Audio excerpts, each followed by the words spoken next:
પદાર્થો ખાવા માટે કેટલી બધા રોગ્યો કોઈ દિવસ બીમાર પડવું નથી, બરોબર? ખાઈએ ને ખાલી ક્યારેક તો ખાઈ શકીએ. હવે જો લાઈફમાં સક્સેસ થવું હોય તો સફળતા મેળવવા માટે આપણે હાર્ડવર્ક છે, એના માટે કોઈ એપ્ટિટ્યુડ ટેસ્ટ નથી કે ભાઈ મને આને ફોનમાં આ ફિલ્ડમાં જાવ નહીં તો ન જરૂર નથી. તમે જે ફિલ્ડમાં જશો ને ખૂબ મહેનત કરશો તો ત્યાં તમે સફળ થવાના જ. ત્યાં બધી એપ્ટિટ્યુડ આપવો જ નથી કે ભાઈ મને ગમે તો હું જાઉં નહીં તો ન જાઉં. હાર્ડવર્ક કરશો તમે સફળ થવાના, સબ્જેક્ટ પછી ગમે તે. એટલે આ રીતે મેં એપ્ટિટ્યૂડ અહીંયા પણ ક્લોઝ કર્યો છે. બીજું કે એનું જે રિવર્સ એનાલિસિસ મેં કર્યું કે જે પણ ફિઝિકલ ક્વોન્ટિટી છે એને આપણે સાયન્સમાં, કારણ કે હું સાયન્સ સ્ટુડન્ટ વગેરેના પેરામીટર પર મેં મેજર એ કર્યું કે સોલિડ વસ્તુ જેને આપણે કિલોગ્રામ, ગ્રામને કિલોગ્રામમાં મેજર કરી શકીએ. લિક્વિડ હોય તો મિલીલીટર, લીટર, કપડું હોય તો સેન્ટીમીટર, મીટર. અને જે ફિઝિકલ ક્વોન્ટિટી છે કે જે દ્રશ્યમાન છે, જે દેખાય છે, એને આપણે મેજર કરી કરવાના બધા યુનિટ છે, એટલે કે કિલો, લીટર અને મીટર, બરોબર છે. હવે ઇમિડિયેટ પોઈન્ટ આના પર આઈક્યુ ટેસ્ટમાં શું કહે છે કે તમારી મેથેમેટિકલ એબિલિટી આટલા પર્સન્ટેજ છે, ફલાણી એબિલિટી આટલા પર્સન્ટેજ છે. હવે જે આપણે ગુજરાતીમાં ભણ્યા હતા કે જે સાયન્સ ઇંગ્લિશમાં આપણે કહી શકીએ એબ્સ્ટ્રેક્ટ ક્વોન્ટિટી. એબ્સ્ટ્રેક્ટ એટલે કે જે વિઝિબલ નથી, તે ફિઝિકલ ક્વોન્ટિટી બધી વિઝિબલ છે, દેખાય છે, એને મેજર પણ કરી શકીએ, એને પર્સન્ટેજ પણ તમે કહી શકો. કોઈ પણ આપણે સ્કોમાં પર્સન્ટેજ કહી શકીએ ને, હાઇડ્રોજનના કેટલા પર્સન્ટેજ છે, ઓક્સિજનના કેટલા છે. ફિઝિકલ ક્વોન્ટિટીમાં બધું આપણે એનું ક્વોન્ટિટિવ એનાલિસિસ કે ક્વોલિટેટિવ એનાલિસિસ આપણે કરી શકીએ છીએ. પણ જે એબ્સ્ટ્રેક્ટ ક્વોન્ટિટી છે એને આપણે ગુજરાતીમાં ભાવવાચક, ગુજરાતીમાં આપણે કેવું હોય કે દયા, પ્રેમ, લાગણી, ગમવું કે ન ગમવું. તો ગમવું એટલે કે લાગણી, ન ગમવું એટલે કે ડિસલાઇક કે એપ્ટિટ્યુડ. ગમવું એટલે કે લાઇકિંગ અથવા તો એપ્ટિટ્યુડ. તો એ ક્વોન્ટિટી જે છે એ ભાવવાચક એટલે કે એબ્સ્ટ્રેક્ટ ક્વોન્ટિટી થઈ. હવે તમે સ્ટુડન્ટ સાથે તમારા પેરેન્ટ્સ પણ છે, તમને મધરને તમારાથી નાના કે મોટા ભાઈ બહેન તમને પ્રશ્ન કરે છે, બરોબર? પપ્પાએ તને પૂછ્યું કે તું એમને કેટલો લવ કરે છે? એ પપ્પાને કીધું કે પપ્પા 100 કિલો. પપ્પા કે હું આખો મહિનો મહેનત કરું, સવારે વહેલો જાઉં, સાંજના આવું, અને ખાલી તું બધે 100 કિલો જ લવ કરે છે, ડ્રેસ પૂરી થતું એ વધારે કીધું કે પપ્પા 200 કિલો બસ. હવે મમ્મીએ પણ પ્રશ્ન પૂછ્યો કે ભાઈ કેટલો લવ કરે છે? તો મમ્મીને પાસે કીધું 100 લીટર. મમ્મી કે ભાઈ હું તારું 3 ટાઈમનું જમવાનું, કપડાં બધું ઠીક કરું અને ખાલી 100 લીટર લવ કરે છે. એટલે મમ્માને પણ તે 100 લીટરની જગ્યાએ 200 લીટર કીધું. એવી રીતે નાના ભાઈ બહેનને પૂછ્યું કે કેટલો લવ કરો છો? તો 100 મીટર. તો કિલો, લીટર અને મીટર બધું યુઝ થઈ ગયું, બરોબર? અને તમે જ્યારે કાઉન્ટર આર્ગ્યુમેન્ટ કરી તો તમે પાછું વધારે પણ દીધું કે ચાલો 100ની જગ્યાએ 200, 300. આનો કોઈ એન્ડ છે? Can you major your love affection? એને મેજર કરી શકાય છે? અત્યારે કેરીની સિઝન છે, કેરી ખાવ છો તો કહી શકશો કે કેરી તમને 100% ભાવે, ચીકુ 70%, ગ્રેપ્સ દ્રાક્ષ 80%, વોટરમેલન 60%, કંઈ પણ એવું કહી શકશો તમે? મને આ વસ્તુ આટલા ટકા ભાવે છે, આટલા ટકા નથી ભાવતી. એવું આપણે જે ભાવવાચક ક્વોન્ટિટી છે, એબ્સ્ટ્રેક્ટ ક્વોન્ટિટી, એને કોઈ પર્સન્ટેજમાં આપણે મેજર કરી શકતા નથી. હવે આ લોકો એને મેજર કરે છે કે આ તમારી એબિલિટી આટલા પર્સન્ટેજ છે, એ ખોટું છે. અને આ પોઈન્ટ પર પણ આને ઉગાડી દીધું. 1% ટેસ્ટ આપીને આપણે અહીં હોત તો આપણે જે લાઇકિંગ છે આપણે બદલતા, અને આપણે આજે ક્વાઇટ પોસિબલ કે જે વસ્તુ આજે ગમે છે એ આપણને કાલે ન પણ ગમે, એવું આપણે બધાએ અનુભવ્યું છે. કોઈ આપણો ફ્રેન્ડ સારો ફ્રેન્ડ હોય અને ફ્રેન્ડશીપ ઘણાની તૂટી જાય છે, તો પછી ના તૂટવી જોઈએ. એટલે આ બધા પોઈન્ટ પર મેં આ વસ્તુનો કટ કરી નાખ્યો છે કે ભાઈ 1 કલાકનો કે 2 કલાકનો ટેસ્ટ આપવાથી કે DMIT કરવાથી આપણને આપણું ક્યાં ફિલ્ડમાં જવું છે એની આપણને ખબર પડતી નથી, બરાબર? એટલે આપણે પછી સીધા પોઈન્ટ પર આવીએ કે આપણે આપણું જે સક્સેસફુલ કેરિયર કરવું છે તો જે સેગમેન્ટમાં મેં આપ્યું છે તમે એમાં જો મેનેજમેન્ટ હેડમાં જો સ્ટાર્ટિંગમાં જે મેડિકલ એન્જિનિયરિંગ અને બાયોટેકનોલોજી જે સરસ મેનેજમેન્ટ શરૂ થાય છે, તો મેનેજમેન્ટ ફિલ્ડમાં જે મેં લખ્યું છે એક્ઝામનું નામ ઇન્ડિયન ઇન્સ્ટિટ્યૂટ ઓફ મેનેજમેન્ટની એક્ઝામ જોયું તમે?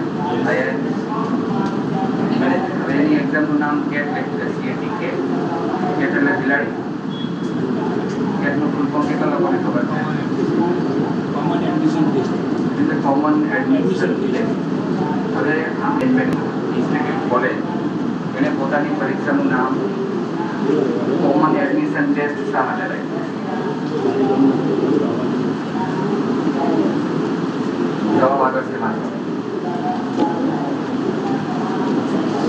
It is open four any graduate, એટલે કે BA, BCom, BSc, BMS, કોઈ પણ ગ્રેજ્યુએટ, ઇવન વડીલો જો ગ્રેજ્યુએટ તમે અહીંયા હો તો IIM-માં તમે MBA ની એન્ટ્રન્સ એટલે કે કેટ એક્ઝામ આપી શકો છો, કેમ કે એમાં એજ લિમિટ નથી. હવે એ કેટનો તમે IIM-નો બીજો ચમત્કાર જુઓ કે માનો કે તમને આપણને જો IIM-માં એડમિશન મળી ગયું, હવે અહીંયા કોઈ આઈ થિંક ગ્રેજ્યુએટ સ્ટુડન્ટ આવ્યા છે, કોઈ છે ગ્રેજ્યુએટ? ઓકે, શું કે BSc.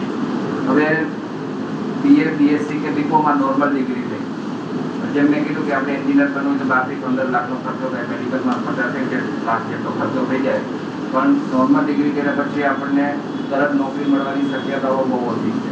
હવે ઇવન એન્જિનિયર થયા પછી 12-15 લાખનો ખર્ચો કરીને આપણે 15-20 હજારની નોકરી મળતી નથી, બહુ ડિફિકલ્ટ છે. જો સ્પેસિફિક ડિગ્રી હોય આપણી કે એન્જિનિયરિંગ કે CA કે MBA, LLB, તો પણ જો આપણને 15-20-25-30 હજારનો નોકરી કે મળવી મુશ્કેલ હોય તો નોર્મલ ડિગ્રી પર આપણને સારી પગારની જોબ નથી મળતી. હવે IIM-નું સ્ટેટસ એવું છે, ઇન્ડિયન ઇન્સ્ટિટ્યૂટ ઓફ મેનેજમેન્ટ, કે જો આપણને ત્યાં એડમિશન મળી ગયું, હવે એડમિશન કોને મળે છે તો કે એની ગ્રેજ્યુએટ. અહીંયા તમારા આપણા બધા સ્ટ્રીમ ન્યુટ્રલાઇઝ થઈ ગયા, કે તમે BA કરો કે BSc કરો કે BCom કરો કે BMS કરો, કોઈ પણ ડિગ્રી કરો તો IIM-ની કેટ એક્ઝામ માટે આપણે બધા એલિજિબલ છીએ, બધા ઇન્ક્લુડિંગ પેરેન્ટ્સ. જો IIM-માં એડમિશન મળી ગયું તો હવે માનો કે આપણને 25,000નો પગાર માનીએ પર મંથ, તો વર્ષના કેટલા થયા? 3 લાખ. હવે IIM-નું પેકેજ કઈ રીતે યરલી બેઝ પર મેનેજ થાય?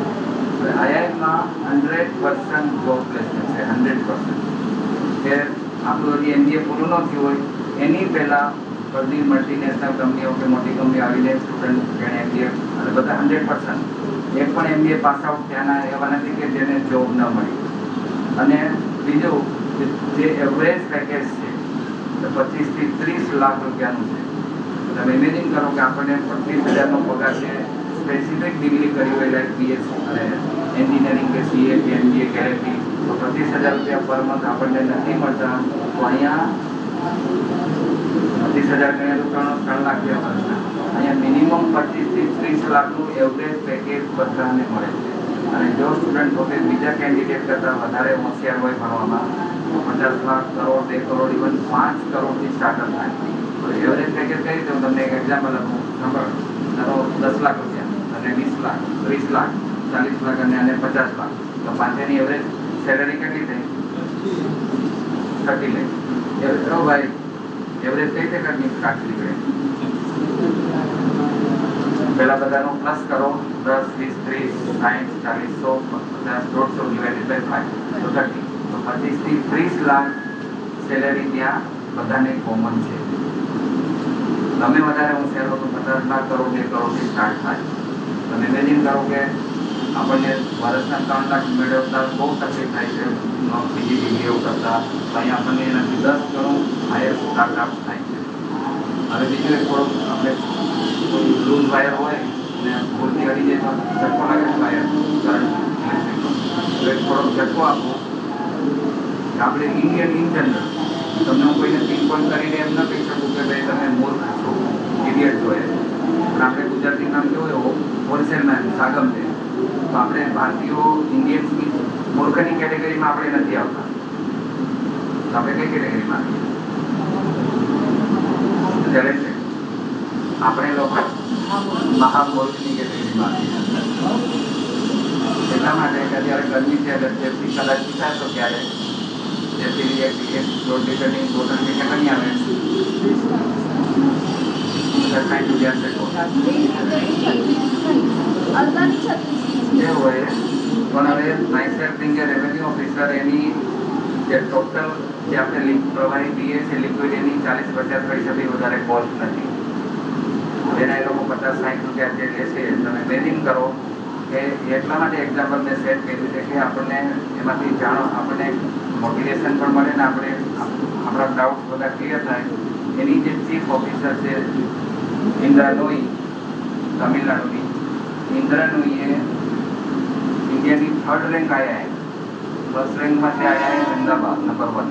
નંબર 2 પર છે IIM બેંગ્લોર, થર્ડ રેન્ક પર છે IIM કલકત્તા, થર્ડ રેન્ક પર છે. હવે ઇન્દ્રા નુઈ બેને IIM કલકત્તા એટલે કે ભારતની 3જા નંબરની મેનેજમેન્ટ કોલેજમાંથી MBA ઇન માર્કેટિંગ કર્યું. હવે ઇન્દ્રા નુઈ બેનનો 4 એટલે કેટલો પગાર હશે?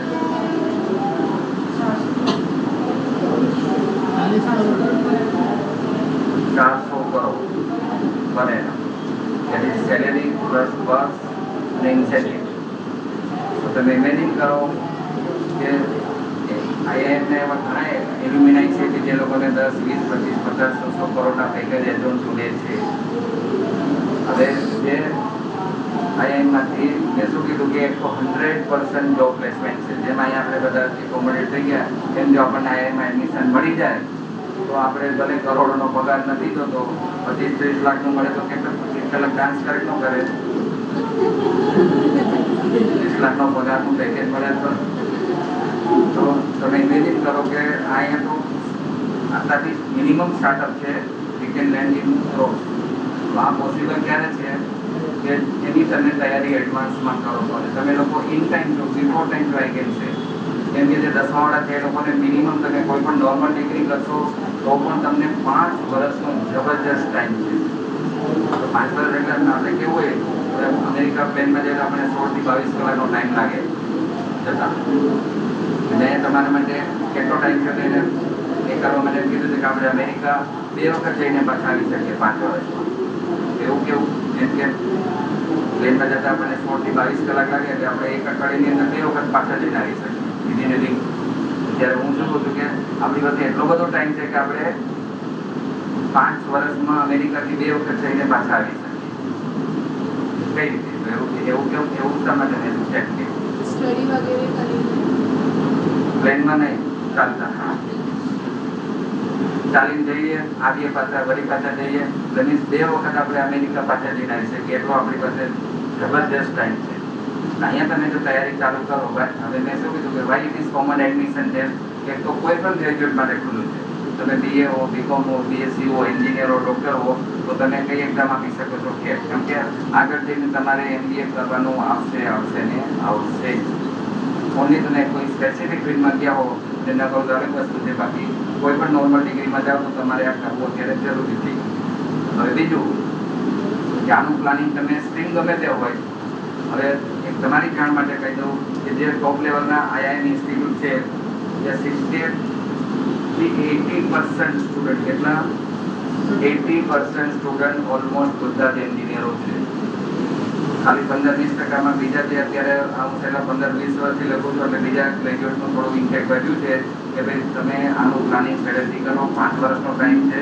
આ ટોપ લેવલના પ્રોફેશનલ ફિલ્ડમાં આપણે ખૂબ આગળ વધી શકીએ અને તમારું સક્સેસફુલ કેરિયર તમે બનાવી શકો.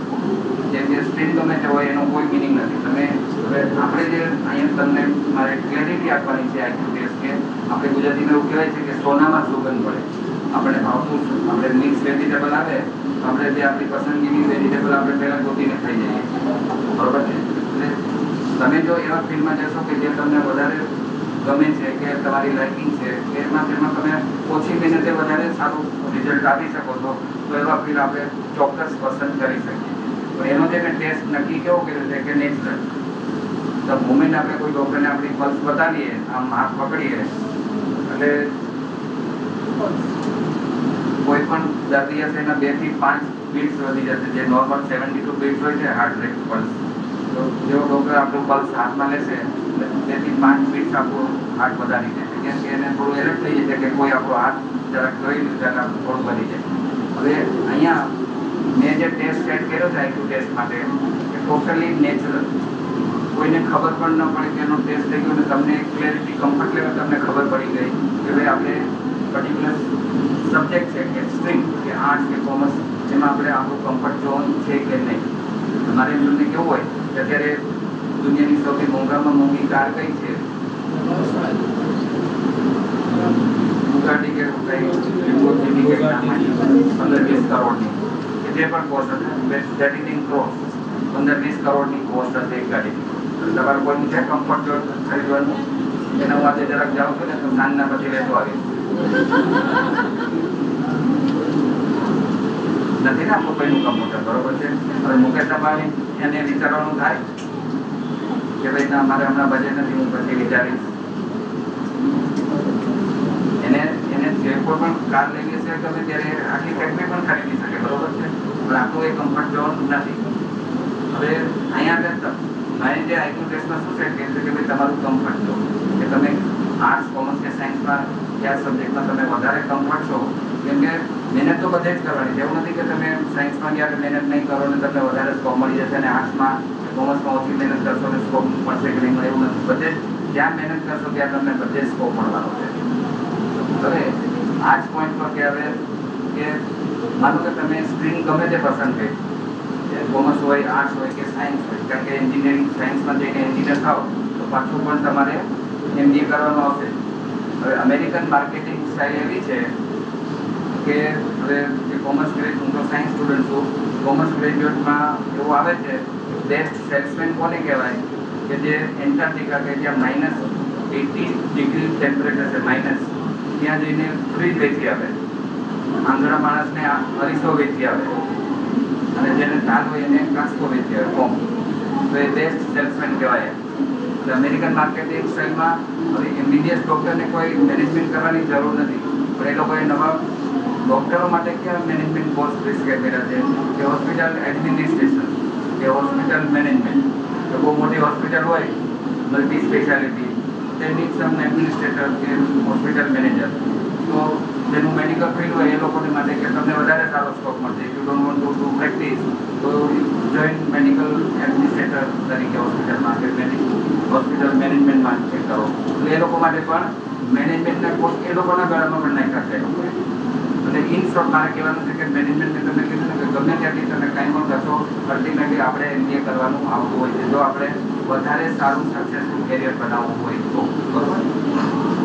તો આ જ પેરામીટર પર કે તમે એક એક્ઝામની તૈયારી કરો તો એટલી બધી તમે એક્ઝામો આપી શકો. તો આપણે ગુજરાતીને કહેવાય છે કે એક તીર અને બે નિશાન, અને 25 જેટલી નવી કહેવતો બનાવી છે.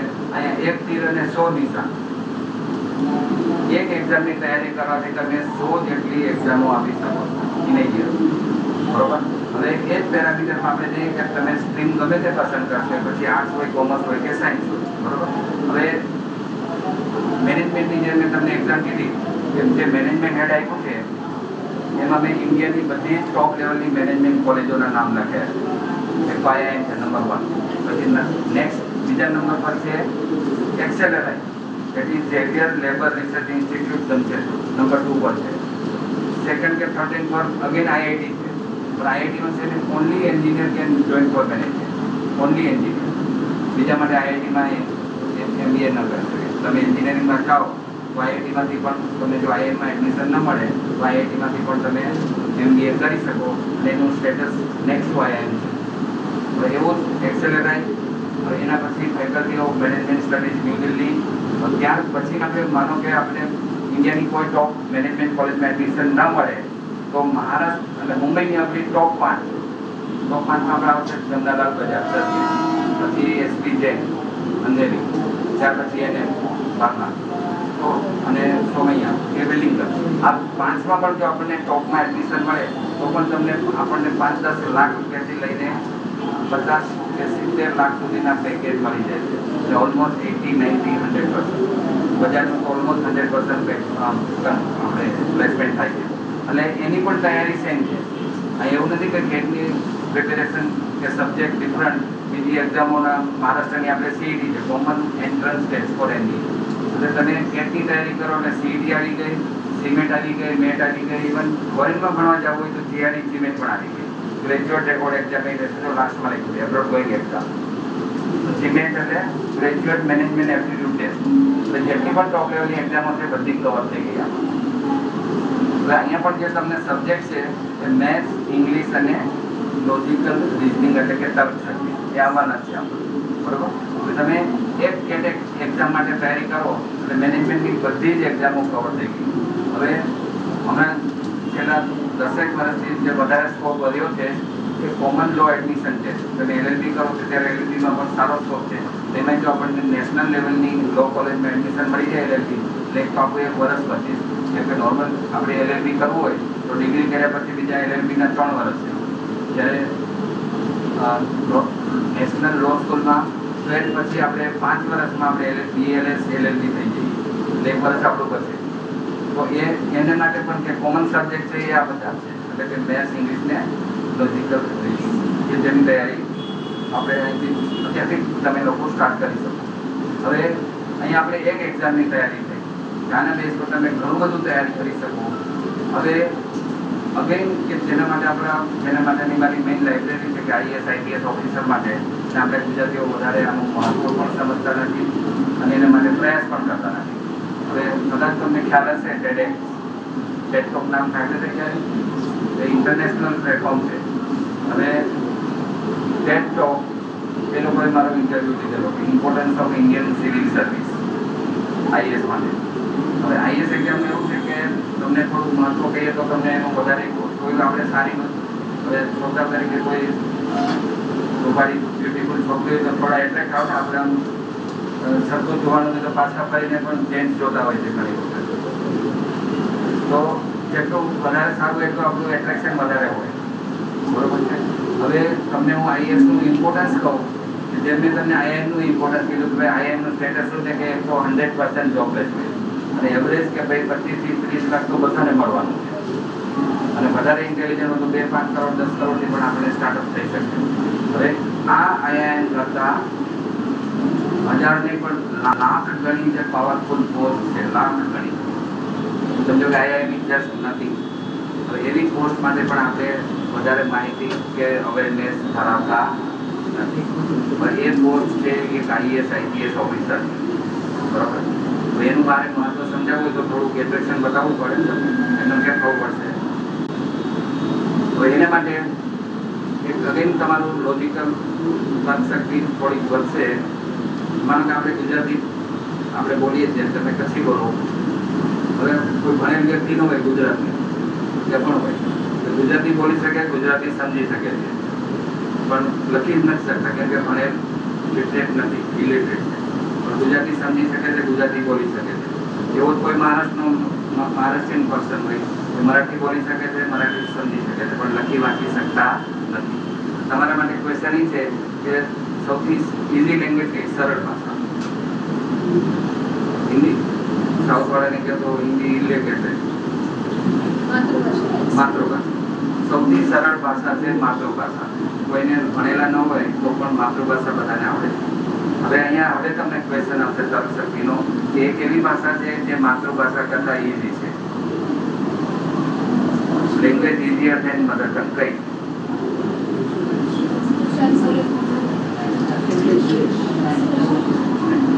હિન્દી છે. National language Hindi. સાઉથ વાળાને નથી આવડતી હોતી. ઇંગ્લિશ. એક્સપ્રેશનની લેંગ્વેજ. આપણે કોઈને કહીએ કે આવો તો ભણેલા ન હોય કે ગમે તે હોય તો ઇવન ડેફ એન્ડ ડમ્બ પણ સમજે કોઈ મને આવવાનું કહે છે, આપણે જાવ તો સમજે. Expression language. પણ ત્રીજી લેંગ્વેજ એવી છે એમાં આપણે કશું જ નથી કરવું પડતું. પેલી ઇઝી લેંગ્વેજ દુનિયાની માતૃભાષા, બીજી સરળ લેંગ્વેજ એક્સપ્રેશન. આવો જાઓ.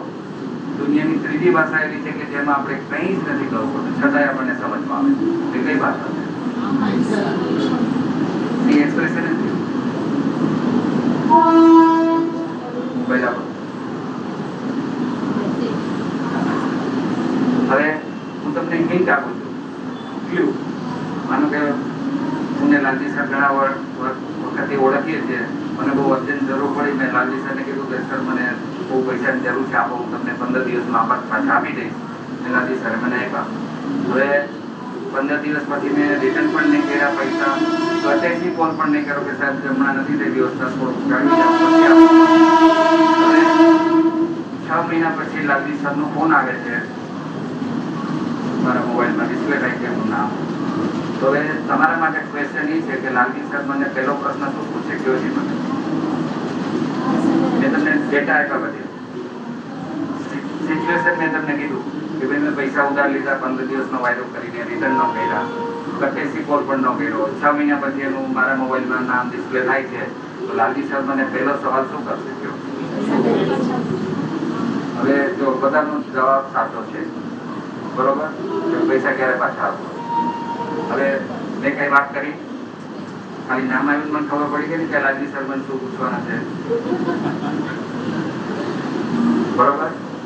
અને હું રિટેન પણ કરીશ, એવું નથી કે હું વાત નહીં કરું, હું ખાલી ફોન ઉપાડીશ અને બોલીશ હલો હલો હલો. 3 વખત હલો હલો કરી ચાલે લાલજી સર શું સમજશે, એમને નેટવર્ક નથી લાગતું, પછી વાત કરશો. ચાલો, મને તો ખબર પડી ગઈ કે ભાઈ લાલજી સર શેના માટે કોલ કર્યો. તો હવે તમારે જવાબ આપવાનો છે પાછો. દુનિયાની સૌથી સરળ ભાષા કઈ? ત્રીજી દુનિયાની એવી ભાષા છે કે જેમાં આપણે કંઈક ન કરીએ છતાં પણ આપણે ખબર પડી જાય. બની યસ પરફેક્ટ. દુનિયાની કોઈની પાસેથી લેવાના હોય તો ઊંઘમાં પણ આપણને ખબર છે કે કેટલા લેવાના છે, આપવાના છે તો હલો હલો હલો. દુનિયાની સૌથી સરળ ભાષા બની. હવે એ જ પેરામીટરમાં મારે તમને કેવું હોય કે આપણે ભારતમાં સૌથી પૈસાદાર કોણ છે? મુકેશભાઈ અંબાણી. બંને ભાઈ એક થાય તો richest family in the world, બરોબર છે. હવે સ્ટેટસ કહો કે બંને ભાઈઓની લગભગ 100 કરતા વધારે કંપનીઓ છે, જેમાં આપણે તમે પછી લોહાણા મહાજન ધીરુભાઈ અંબાણી, મુકેશભાઈ અંબાણી કઈ કમ્યુનિટીમાં આવે આપણે ગુજરાતમાં? મોટવાણી. રિલાયન્સ ઇન્ડસ્ટ્રીઝના વાઇસ પ્રેસિડેન્ટ અને કંપની સેક્રેટરી વિનોદ અંબાણીના રિલેશનમાં છે. એમણે મોટવાણીના લગભગ 500 જેટલા વિદ્યાર્થીઓ માટે મારો બે ફૂલ આખા દિવસનો પ્રોગ્રામ રાખેલો, 10 to 5 ફૂલ 2 days. તો વિનોદભાઈ અંબાણી પાસેથી મેં થોડા જે સ્ટેટિસ્ટિકલ ડેટા લીધા કે તો બંને ભાઈઓની 100થી વધારે કંપની, આપણે તો 4-5 કંપનીના જ નામ જાણીએ છીએ, બરોબર છે. હવે મેં એને સ્પેસિફિક પ્રશ્ન પૂછ્યો હતો કે ભાઈ તમારો પરમેનન્ટ સ્ટાફ કેટલો? બંને ભાઈઓ પરમેનન્ટ સ્ટાફ એટલે આપણે દર મહિને પગાર આપવો પડે. કંપની ચાલે કે ના ચાલે પણ પગાર આપવો. ટેમ્પરરી તો કહી દેવાય કે ભાઈ કામ નથી ચાલે પછી આવું. એટલે મેં એને ફિગર આપ્યો હતો કે પરમેનન્ટ સ્ટાફ રિલાયન્સ ગ્રુપનો કેટલો? તો 2 લાખથી ઓછો કે 2 લાખથી વધારે? એને કીધું કે પરમેનન્ટ સ્ટાફ 2 લાખથી ઓછો, ટેમ્પરરી સ્ટાફ 2 થી. હવે આપણે બધા મુંબઈમાં રહીએ છીએ એટલે કે મુંબઈ સિટી એટલે મેગા સિટી કહેવાય. એના કિંગ કે કમિશનર, જે ગામમાં આપણે સિટીમાં રહેતા હોઈએ એના કિંગ કમિશનરનું નામ આપણને ખબર હોવી જોઈએ. અત્યારે મુંબઈના કોણ છે મ્યુનિસિપલ કમિશનર?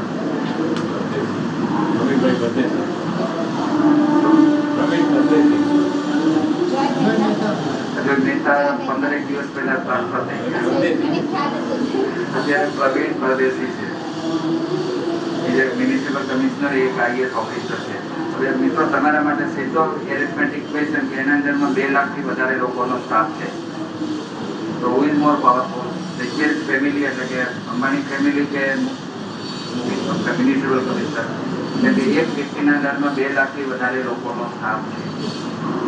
બીજું ઇમ્પોર્ટન્ટ કે મ્યુનિસિપલ કમિશનરના PA એટલે કે પર્સનલ આસિસ્ટન્ટ મુકેશ અંબાણીના PA કોલ કરે, મુકેશભાઈને જવું પડે કે ન જવું પડે?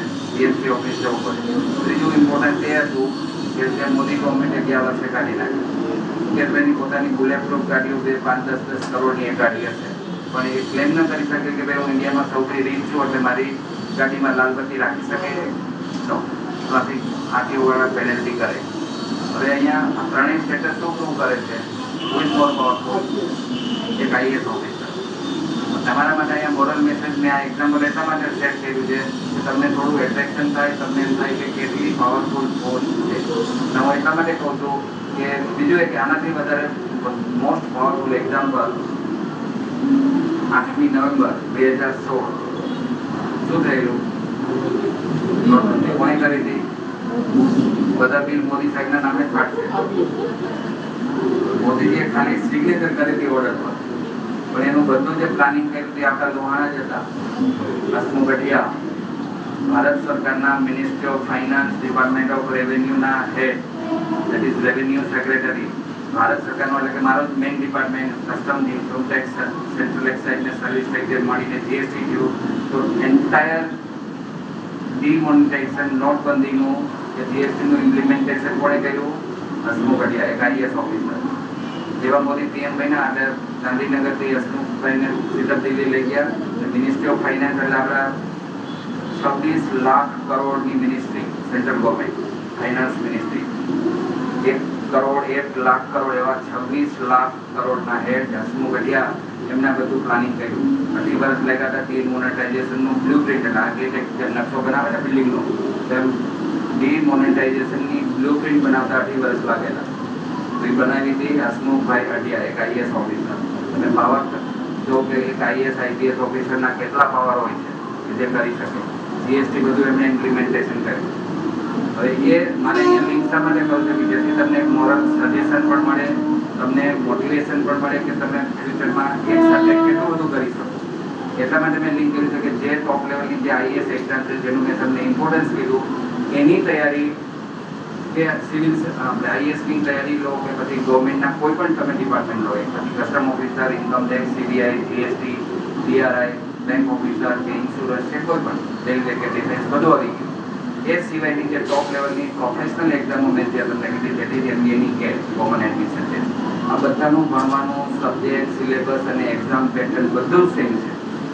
ખ્યાલ આવ્યો તમને? અને તમારી સુવિધા માટે મેં સબ્જેક્ટ પણ બોક્સમાં લખ્યા છે કે કમ્પલસરી સબ્જેક્ટ હોવી છે. જનરલ નોલેજ, મેથ્સ, ઇંગ્લિશ અને લોજિકલ રીઝનિંગ.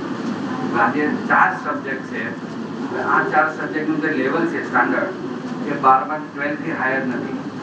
એનો મિનિંગ શું થયો કે જે તમે હવે લોકો 10th પાસ કરી કે 11th 12th હવે કરશો તો 12th લેવલ સુધીમાં જે તમારું મેથ્સ, ઇંગ્લિશ છે એ જ બધું આમાં રિપીટ થશે. જે જનરલ નોલેજ પેપર છે એ તમે ઓલરેડી 8માં 9માં 10માં બધું ભણી ગયા છો. જેથી સોશિયલ સ્ટડી એટલે કે history, geography, economics, civics, politics, general science એ બધું તમે 8th 9th 10thમાં આવી ગયા છો. એ બધું જ આઈએએસની એક્ઝામમાં અથવા તો જેટલી પણ ગવર્મેન્ટની પ્રેસ્ટિજિયસ જોબ ઓરિએન્ટેડ એક્ઝામો છે બધામાં આ જ સબ્જેક્ટ રિપીટ થાય છે. સમજી ગયા તમે? કે અહીંયા તમે એક એક્ઝામની તૈયારી કરો, માનો કે જરૂરી નથી કે બધાને ગવર્મેન્ટ જોબમાં જવું હોય, બરોબર છે? કંઈક તો કરશો ને, કંઈક ટપોરી તો નથી કેન્સર કે બીડું દો નહીં તો મેં ટપકા દૂંગા. તો જે કંઈ પણ કરશો ફ્યુચરમાં, જે પણ સ્ટ્રીમમાં જશો, તો અહીંયા ફરી ફરીને તમારે ગમે તેટલી એક્ઝામ આપશો, આ 4 સબ્જેક્ટ તમને આવવાના જ છે જે બોક્સમાં લખ્યા. બરોબર? હવે લેવલ તો કે આ 4 સબ્જેક્ટના 12 થી હાયર નથી. જે ઓલરેડી તમે ભણશો એ જ સબ્જેક્ટ તમને એક્ઝામમાં બધા રિપીટ થશે. હવે એ એક્ઝામમાં હવે જેમ તમે વહેલા આવ્યા કે જે પણ અહીંયા આગળ બેસી ગયા, તો ગવર્મેન્ટ એક્ઝામોમાં કે મેડિકલમાં કે એન્જિનિયરિંગમાં કે જેમાં પણ આઈઆઈએમમાં એવું નથી કે તમે સૌથી પહેલાં ફોર્મ ભરી દેશો કે તમને તરત એડમિશન પહેલાં મળી જશે. ત્યાં તમારે મેરિટમાં આવવાનું છે. ભલે તમે છેલ્લા દિવસે ફોર્મ ભરશો પણ મેરિટમાં તો you will get admission. Government જોબમાંથી જેટલી ઇન્ટેક વેકેન્સી હોય એટલી જોબ ભરશે. એક્ઝામ આપવાવાળા લાખો વિદ્યાર્થીઓ હોય તો આપણે ટોપ રેન્કમાં આવવાના પ્રયાસો હંમેશા કરવાના છે. તો અહીંયા આપણે અમેરિકામાં, યુરોપમાં બધે એવું છે કે મિલિયોનર નહીં, લાખોપતિ. બિલિયોનર એટલે કે અબજોપતિ. ટ્રિલિયોનર, 1 ટ્રિલિયન એટલે 1 લાખ કરોડ. ટ્રિલિયોનરના છોકરાઓ હોય અમેરિકામાં, પણ કોલેજમાં આવે એટલે લર્નિંગ એન્ડ અર્નિંગ. ટ્રિલિયોનર અબજો અને ખરબોપતિ આપણે કહેવાય ગુજરાતીમાં, એટલા પૈસાદાર હોય પણ કોલેજમાં આવ્યા પછી છોકરા કે છોકરી પોતે જાતે કામ કરીને કોલેજની ફીસ ભરશે. તો એ કન્સેપ્ટ આપણે અહીંયા ડેવલપ કરી શકીએ કે ભાઈ કોલેજમાં પપ્પા કહે છે કે ભાઈ જો ઘરમાં ખાવું હશે તો દર મહિને 5,000 આપવા પડશે. અમે એમ કહે છે કે ભાઈ બધું કામ કર્યું છે એના પેઇંગ ગેસના બીજા 5,000 આપવા પડશે. તો એનો બેનિફિટ લો ને ભાઈ. જ્યાં સુધી ગ્રેજ્યુએટ થઈ જાવ ત્યાં સુધી જેટલું તમે તમારો સ્ટ્રોંગ સક્સેસફુલ કેરિયર બનાવી શકો એટલા પ્રયાસ કરો. તમે જેટલું વધારે કરશો એટલો વધારે ફાયદો થવાનો. તો ત્યાં અબજો ખરબોપતિ હોય છતાં પણ કોલેજમાં દાખલ થયા પછી છોકરા કે છોકરીઓ પોતે કમાઈને પોતાની કોલેજની ફીસ ભરે. અહીંયા પણ તમે આ કન્સેપ્ટ એક્ટિવેટ કરી શકો છો. એ રીતે કરી શકો કે કોલેજમાં આવ્યા પછી, કારણ કે જો સેકન્ડ હાફ છે પ્રેસ્ટિજિયસ ગવર્મેન્ટ જોબ ઓરિએન્ટેડ એક્ઝામો, એમાં તમે 10થના બેઝ પર, 11th 12થના બેઝ પર ઘણી બધી એક્ઝામો છે. Custom, income tax, CBI, GST, DRI, railway, insurance, ઘણી બધી એક્ઝામો તમે 10મા 12માના બેઝ પર આપો અને એમાં જો જોબ મળી જાય તો એમાં આપણને મિનિમમ 40,000 થી 50,000નો અત્યારે મુંબઈમાં પગાર છે. 5 થી 6 લાખનું પેકેજ થઈ ગયું એ રીતે કહીએ. અને જે ગ્રેજ્યુએશન કરો તમે કોઈ પણ બીએ, બીએસસી, બીકોમ, તેમાં તમને અત્યારે 80,000-90,000 જેટલો આપણને પગાર પડે. એટલે ગમે તેટલી એક્ઝામ આપશો, ઇવન ટોપ લેવલની જે પ્રોફેશનલ એક્ઝામો મેં કીધી કે આઈએમની હોય કે કોઈ પણ હોય, એમબીએ, કેટ, સીટી, બધી જગ્યાએ સબ્જેક્ટ સિલેબસ બધું થઈ ગયું. એટલે અહીંયા એક એક્ઝામની તમે તૈયારી કરો તો કેટલી બધી એક્ઝામ આપી શકો? More than 100. હવે આ બંનેનું મારે કારણ કે અત્યારે વડીલોની એક મૂંઝવણ એવી હોય કે સાહેબ અમારો છોકરો તો એક એક્ઝામની સરખી રીતે તૈયારી નથી કરતો, બાકી બધી એક્ઝામો કઈ રીતે આપશે? પણ અહીંયા તમારે એક કરતાં વધારે એક્ઝામ છે જ કઈ રીતે. એના માટે મેં એકદમ ડોમેસ્ટિક એક્ઝામ્પલ સેટ કરેલું કે ભાઈ આજે રવિવાર છે, હવે મમ્મીને હેલ્પ કરો છો ક્યારે કિચનમાં? કેમ કરવી જોઈએ ને. આપણે તાજ પેલેસમાં એવું વિચારીએ કે ચલો આજે તાજ પેલેસમાં જઈને જમીએ. લાઈફમાં એક વખત એ લોકો વિચારતા નથી કે ભાઈ ચલો આજે તાજ પેલેસમાં, કારણ કે જમવા જાય તો 50,000નું બિલ થઈ જાય. લઈને જેનો રસોઈયો છે તે મારો બેટો સવારે નાસ્તો કરે, બપોરે જમે, ફરી પાછું સાંજે નાસ્તો કરીને રાતે જમીન નીકળે અને 5 કરોડનો પગાર છે. So that is importance of knowledge. કેવું knowledge? Extra ordinary knowledge, unique knowledge, excellent knowledge. બરોબર? જેટલું આપણી પાસે નોલેજ હશે, આપણે જિંદગીમાં એક વખત જો વેરાયટી જો એક વખત વિચારતા નથી કે આજે ચાલો તાજ પેલેસમાં જઈને જમીએ. પેલો દરરોજ જમે છે, નાસ્તા કરે છે અને ઉપરથી 5 કરોડનો પગાર લે છે. તો એ વેલ્યુ કોની થાય? આપણા એક્સ્ટ્રા ઓર્ડિનરી નોલેજ. આપણે નોલેજ વધારવું. અને અહીંયા કે તમને વધારે ભાર ન લાગે, તૈયારી આપણે ખાલી એક જ એક્ઝામની કરો. હવે એને મેં લિંક કરી દીધું કે ડોમેસ્ટિક એક્ઝામ પર કે ભાઈ આપણે ઘરે જો ઇડલીનો પ્રોગ્રામ બનાવીએ તો તમારી મમ્મી 3 આઈટમ બનાવશે: ચટણી, સંભાર અને ખીરું. ખીરું મેજોરિટી આપણે બહારથી જ લઈ આવીએ છીએ, ઘરે કોઈ માથાકૂટ કરતું નથી. 3 વસ્તુ બનાવી તો આમાંથી સાઉથ ઇન્ડિયન હોટલનું મેનુ જોશો તો કેટલી આઈટમ બને છે? 8-10 ટાઈપ આપણા ઢોકળા થયા, ઘણી બધી જાતની ઇડલી થઈ, સાદી ઇડલી, મસાલા ઇડલી, ફ્રાઈડ ઇડલી, ઘણી બધી જાતના ઢોસા થઈ ગયા, સાદો ઢોસો, મસાલો ઢોસો, ઘણી બધી જાતના ઉત્તપા થયા, સાદો ઉત્તપો, ટમેટું નાખો તો ટોમેટો ઉત્તપો, ઓનિયન નાખો તો ઓનિયન ઉત્તપો. વસ્તુ કેટલી? 3. પણ એમાંથી આપણે 25 આઈટમ કરતાં વધારે બનાવી શકીએ છીએ. વેરિએશન કેટલું? હાર્ડલી 5%. 90થી 95% બધા ઇન્ગ્રેડિયન્ટ કોમન છે. 5%થી વેરિએશન કરો તો તમે બીજી 25 નવી આઈટમો બનાવી શકો. બરોબર? એનાથી સિમ્પલ એક્ઝામ્પલ મેં સેટ કર્યું છે. એને આપણી મુંબઈની લોકલ ટ્રેન.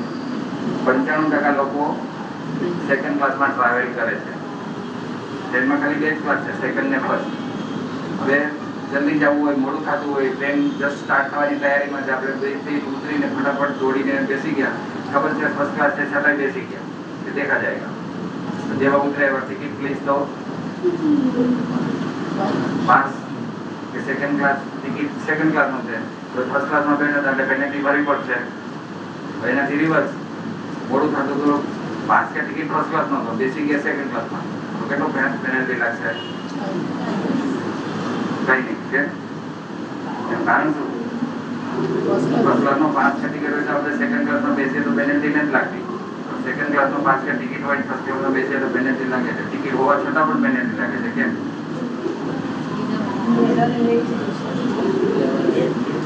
લેવલ એટલે શું લેવલ? 6 થી 7 મહિના આપણે પૈસા વધારે આપ્યા છે એટલે એમાં આપણને એલાઉ છે સેકન્ડ ક્લાસમાં. બરોબર?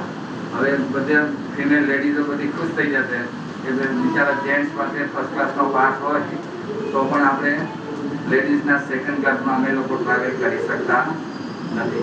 પણ લેડીઝ પાસે જો ફર્સ્ટ ક્લાસનો પાસ કે ટિકિટ હોય તો લેડીઝના સેકન્ડ ક્લાસમાં જઈ શકે, લેડીઝ ફર્સ્ટ ક્લાસમાં જઈ શકે.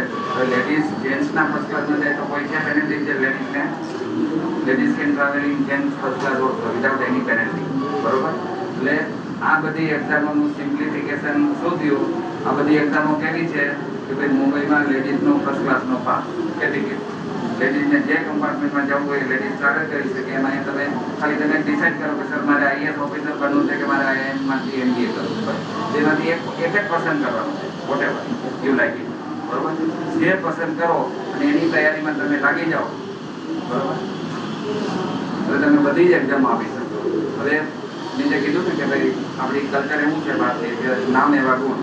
હવે આઈઆઈએમએ પોતાની એક્ઝામનું નામ કેટ શા માટે રાખ્યું? કોમન એડમિશન છે. એ તો બધા માટે કોમન છે, કોઈ પણ ગ્રેજ્યુએટ આપી શકે. બીએ, બીકોમ, ત્યાં તમારા બધા સ્ટ્રીમ ન્યુટ્રલાઇઝ થઈ ગયા. તમે બીએ હો, બીકોમ હો, બીએસસી હો, કોઈ પણ ગ્રેજ્યુએટ હો આઈઆઈએમની કેટ આપી શકો. હવે કેટ એક્ઝામમાં એ 50% ભૂલ થયું એનું કે ભાઈ it is common admission test. બીજું 50% ત્યારે કમ્પ્લીટ થશે જેમાં તમને બીકોમ નો બી નથી પૂછતા. તો આર્ટ્સ નો શું નહીં પૂછે? આર્ટ્સ નો એ, સાયન્સ નો એસ, મેડિસિન નો એમ, એન્જિનિયરિંગ નો ઈ. ગેટ એક્ઝામમાં તમને નહીં પૂછાય. જેથી it is a common admission test, બધા માટે કોમન. તમારો ગ્રેજ્યુએશનનું કાંઈ જ નહીં પૂછે. જે પૂછે એ પણ મેં તમને બ્રેકેટ બોક્સમાં આપ્યું છે કે ભાઈ આ કમ્પલસરી સબ્જેક્ટ છે. કારણ કે એક્સેલરાઈ કે બીજી જે સિવિલ એક્ઝામ જેમાં જનરલ નોલેજના પણ ક્વેશ્ચન છે. ગેટ એક્ઝામમાં જનરલ નોલેજ નથી, પણ મેથ્સ, ઇંગ્લિશ ને લોજિકલ રિઝનિંગ છે. બરોબર? એટલે ઇન શોર્ટ કે આ 4 સબ્જેક્ટની તમે તૈયારી કરો એટલે મેનેજમેન્ટની બધી એક્ઝામો કવર થઈ ગઈ. એનાથી ટોપ લેવલની બધી IAS, IPS, customs, income tax, CBI, GST આ બધી એક્ઝામો થઈ ગઈ. એટલે કે ભાઈ મુંબઈમાં લેડીઝનો ફર્સ્ટ ક્લાસનો પાસ કરી ગઈ. લેડીઝ કોઈ પણ કમ્પાર્ટમેન્ટમાં ટ્રાવેલ કરી શકે. એમ અહીંયા તમે શું કરી શકો છો? તમારે જે પણ એક્ઝામ આપી હશે બધી જ એક્ઝામ આપી શકો. ખ્યાલ આવી ગયો? જે પણ કરો પણ એના માટેની એક જ ઠંડા કે જેટલું એડવાન્સમાં તમે તૈયારી ચાલુ કરશો એટલો તમને એનો લાભ મળશે. અને અહીંયા તમારે જે મેઇન દરવાજા ખુલે છે કે લર્નિંગ એન્ડ અર્નિંગ. તમે ભણતા ઘરમાં 40-50 હજારની ઇન્કમ તમારી શરૂ થઈ જાય. સ્ટ્રીમ તમારું ગમે તે હોય. એટલે આ જો તમે ભલે આપણે એવું નથી કે ભાઈ આપણે જોબની જરૂર છે કે નથી, એ પછીનું છે, પણ અહીંયા તમે એ કન્સેપ્ટ એડોપ્ટ કરો એટલે એ બાને તમે વધારે વાંચો, વધારે સારી રીતે તૈયારી કરો. એમાં જો ક્યાંય પણ આપણો નંબર લાગી ગયો તો આ મોટો બેનિફિટ કે ટોપ લેવલની જેટલી પણ મેનેજમેન્ટ કોલેજો છે એમાં એડમિશન મેળવવા માટે મેરિટ, જે મેં કીધું કે મેરિટમાં બી તો જ એડમિશન મળે, એના વગર આપણને મળતું નથી. તો એના માટે જરૂરી એ છે કે તમે જેટલી વધારે પ્રેક્ટિસ કરશો, જેટલો વધારે અનુભવ લેશો, જેટલું વધારે તમને એક્સપોઝર મળશે તમારા સબ્જેક્ટનું, તો જ તમને એનો લાભ મળશે. અત્યારે આપણે વડીલો તરીકે આપણે બાળકોનો સૌથી મોટામાં મોટો દુશ્મન મોબાઈલ. હવે એટલી હદ સુધીનું વળગણ છે મોબાઈલનું કે સ્ટુડન્ટ વાંચતા નથી. પણ અહીંયા વર્ષની આપણે 8-10 એક્ઝામ આપીએ એનો બેનિફિટ શું થાય કે એ બાને વાંચે. કેમ કે 8 એક્ઝામ આપીએ તો મહિને 2 મહિને કોઈની કોઈ એક્ઝામ આવ્યા કરે. કસ્ટમ, ઇન્કમ ટેક્સ, રેલવેની કે ઇન્સ્યોરન્સની કોઈ પણ એક્ઝામ હોય, સબ્જેક્ટ છે જે ઓલરેડી ભણી ગયા. તો એ બાને જેટલું વાંચશે એટલું એનું નોલેજ વધે. અને આ બધી મલ્ટિપલ ચોઇસ ક્વેશ્ચન છે. જેમ કોણ બનેગા કરોડપતિમાં આવે છે, ક્વેશ્ચન હોય એના 4 ઓલ્ટરનેટિવ મલ્ટિપલ ચોઇસ એન્સર હોય. બરોબર? હવે આમાં જો આપણે ક્લિક થઈ ગયું, સાચો જવાબ પડ્યો તો આપણે માર્ક્સ મળવાના છે. અને આ પેટર્ન જનરલી આપણે લોકો શું માનીએ છીએ કે ઇઝી છે, પણ એવી આ મેથડ નથી. એનું એક સિમ્પલ ટેસ્ટ હું તમને લઉં કે ફર્સ્ટ સ્ટાન્ડર્ડનો હું તમને પ્રશ્ન પૂછું છું. એમાં જો જવાબ નહીં આપો તો ગુજરાતી તરીકે આપણું નાક સાવ કપાઈ જશે. આપણે ભારતના રાષ્ટ્રપિતાનું નામ તો બધાને ખબર છે ને, ફાધર ઓફ ધ નેશન. હવે ક્વેશ્ચન આવે છે ફર્સ્ટ સ્ટાન્ડર્ડનો. હવે જવાબ આપજો. ગાંધીજીનો જન્મદિવસ તો ડેટ ઓફ બર્થ 2 ઓક્ટોબર આપણે બધાને એટલા માટે ખબર છે કે ગાંધીજી એવો એક દિવસની રજા આપી ગયા. હવે એકચ્યુઅલ જવાબ કે ઇન વિચ યર, કયા વર્ષમાં એનો જન્મ થયેલો. ઓનેસ્ટલી ખબર હોય તો હાથ ઉપર કરો, નહીં તો સમજો કે ના કપાઈ ગયું. 1969.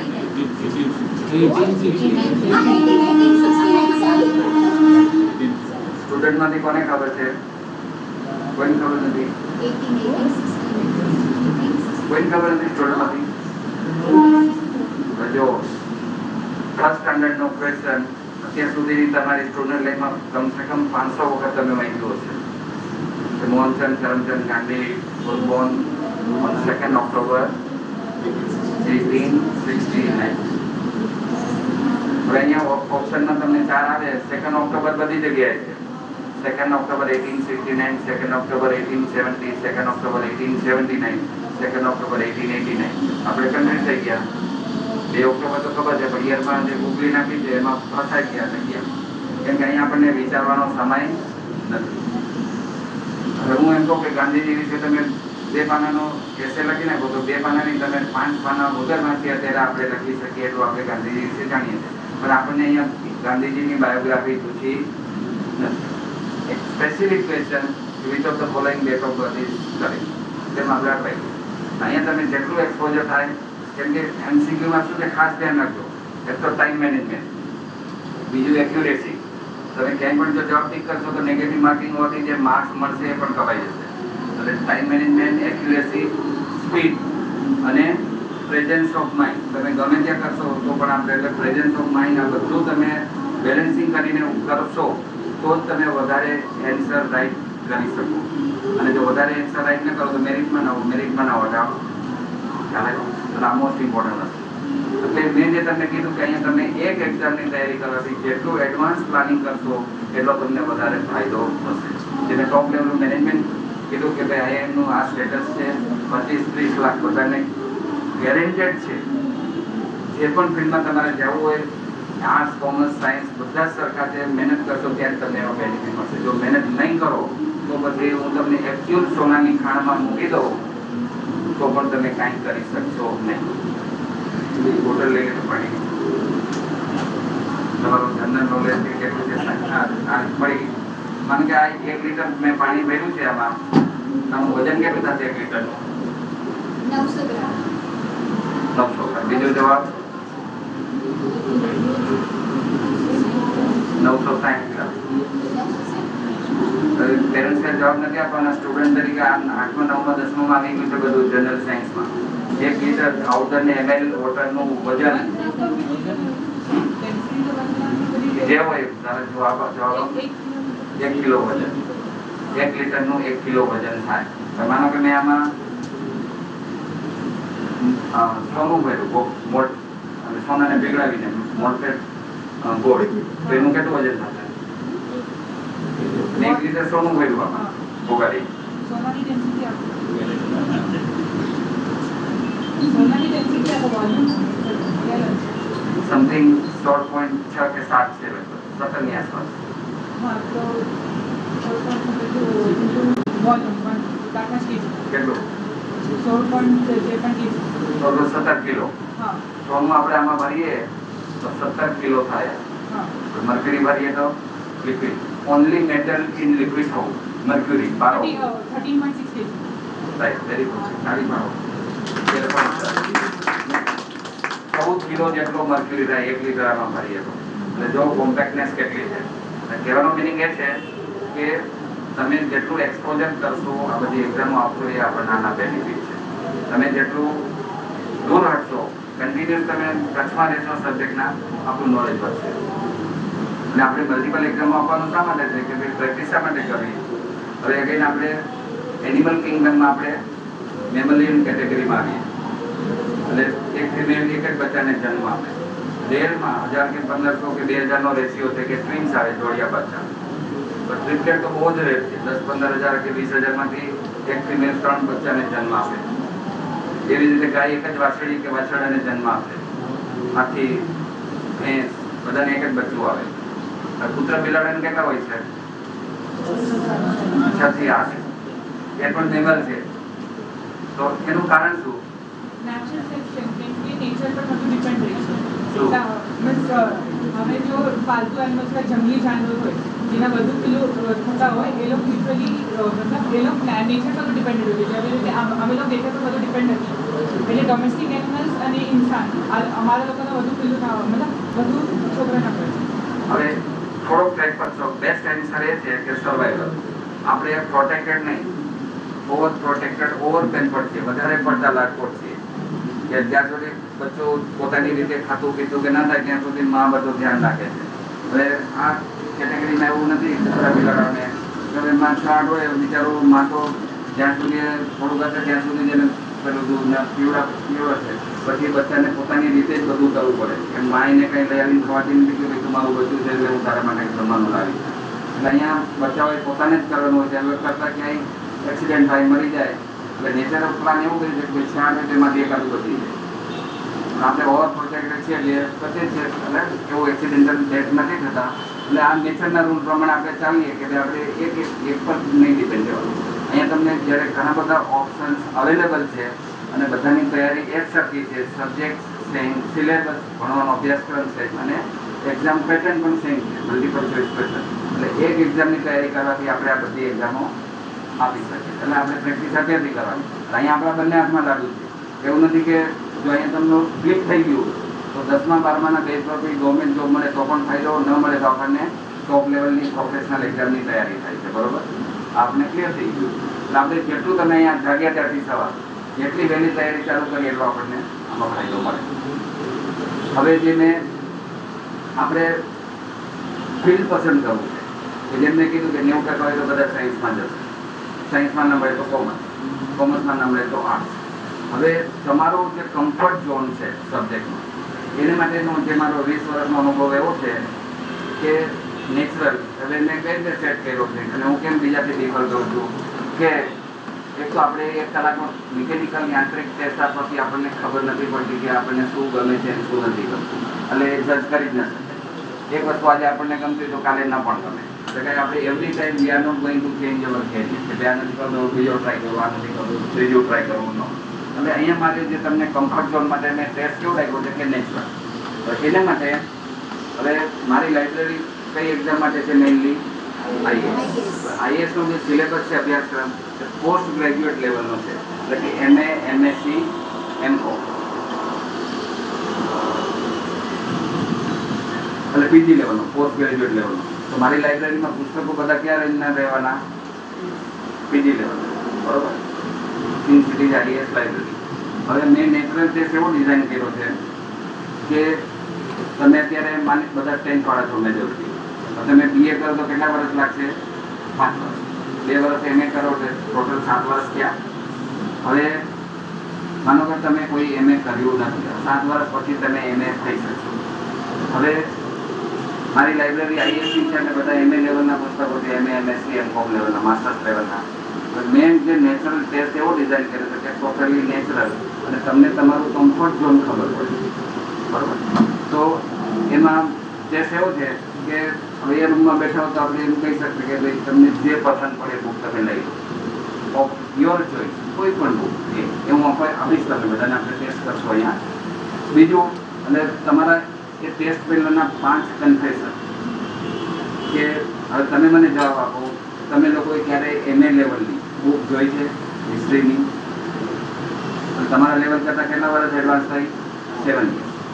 7 વર્ષ પછી તમે MA કરશો તો તમારા કરતાં 7 year એડવાન્સ લેવલની બુક. જો બુક જોઈ ન હોય તો બીજો ક્વેશ્ચન ઓટોમેટિક નીલ થઈ જાય છે, કેમ કે બીજો ઘણા કહે કે મેં બુક જોઈ છે, બીજો ક્વેશ્ચન છે કે તમે વાંચી છે? તો કે સર મેં વાંચી નથી. તમે જોઈ નથી તો બીજો ક્વેશ્ચન ઓટોમેટિક નીલ થઈ ગયો કે તમે વાંચી નથી, બરોબર? ત્રીજો ક્વેશ્ચન છે કે તમને એવી ખબર હતી કે સર આજે આપણો ટેસ્ટ લેવાના છે MA લેવલની હિસ્ટ્રી, ચાલો થોડું રીડિંગ કરીએ, કોચિંગ લઈ લઈએ, ટ્યુશન લઈ લઈએ, પ્રિપેર કરીને જઈએ. એટલે 5 ક્વેશ્ચન તમારા જવાબ શું છે? નો, બરોબર? આ પહેલું સમજાઈ ગયું. તમારો જે લાઈવ IQ એપ્ટિટ્યુડ ટેસ્ટ થઈ રહ્યો છે એમાં શું છે કે તમને તમારા લેવલ કરતાં 7 year એડવાન્સ લેવલની બુક લઈને તમારે વાંચવાની છે, બરોબર? હવે બીજું સ્ટેપ છે કે એક તો કોઈ પણ હવે અહીંયા સંકળાશ છે કે જોવામાં ત્યાંથી કહેશું બુક લઈ આવીને આપશે બધાને. એ બુકમાં તમારે કોઈ પણ ચેપ્ટર સિલેક્ટ કરવાનું છે. માનો કે એ બુકમાં 40 ચેપ્ટર હોય તો એવું નથી કે પહેલું ને બીજું તમે સિલેક્ટ કરો, તમને જે ગમે તે ચેપ્ટર તમે સિલેક્ટ કરો, any chapter of your choice, clear? એનો એક પેરેગ્રાફ વાંચો. એક બુકમાંથી તમારે 2 ચેપ્ટર સિલેક્ટ કરવાના છે, ક્લિયર? અને એ ચેપ્ટરનો પહેલો પેરેગ્રાફ રીડ કરવાનો છે, બીજું કશું નથી. હવે બીજું હું તમને કહી દઉં, કારણ કે ઘણા બાળકોએ થોડા કોશિયસ થઈ જાય કે પછી મેમરી ક્રોસ ચેક થશે, એવું ક્વેશ્ચન પૂછીશ કે શું વાંચ્યું, તો કે ના એ તો હું ભૂલી ગયું. તો હું તમારી ક્રોસ મેમરી રિટેન, તમે રિટેન કર્યું છે, યાદ રાખ્યું કે ભૂલી ગયા નથી પૂછવાનું, શું વાંચ્યું હતું એ પણ નથી પૂછવાનું, ક્લિયર? હવે પછી ઘણાને એવું હોય કે જો એનું કહે કે કેવું લાગ્યું, તો ઘણા છોકરા ડરે પાછા કે જેમ કે આ સારું લાગ્યું તો હું એમ કહી દઈશ કે તો પછી 8માં જ આવતો નહીં. તો હું એવું પૂછવાનો નથી કે કેવું લાગ્યું એ નથી પૂછવાનું, ગમ્યું ન ગમ્યું, નો ક્વેશ્ચન ઓન ધેટ કે તમને ગમ્યું કે નહીં. એક જ ક્વેશ્ચન રહેશે કે તમને સમજમાં આવ્યું કે નહીં. બસ સમજવું ને લાઇકિંગ ડિસલાઇકિંગ હવે થઈ ગયું, ખબર પડી. ટેસ્ટ શું છે? તમે જે વાંચ્યું એ તમને સમજમાં આવ્યું કે નહીં. મેમરી ચેક નથી કરવાનું કે યાદ રહ્યું, ભૂલી ગયા, નો ક્વેશ્ચન ઓન ધેટ. ગમ્યું કે ન ગમ્યું, લાઇકિંગ ડિસલાઇકિંગ નો. કારણ કે નહીં તો એમ કહો કે ગમ્યું મને ગમે છે તો એમ નથી કહેવાનું કે તો પછી આર્ટ્સમાં જાઓ અને હિસ્ટ્રી લો. ઓનલી વન ક્વેશ્ચન, તમે જે વાંચ્યું તે તમને સમજમાં આવ્યું કે નહીં. ક્લિયર? હવે આ એક simple life practical natural taste એવો છે કે એનાથી તમને તમારું કમ્ફર્ટ ઝોન કે તમે કરી શકશો કે નહીં, કેપેબલ છો, તમારી કેપેસિટી છે કે નહીં, એ તમને ખબર પડી જશે. બરોબર છે? એટલે આ એક સિમ્પલ ટેસ્ટ કયો. હવે કેટલા સ્ટુડન્ટ અહીંયા આપણે 10માના CML વાળા પણ આપી શકે.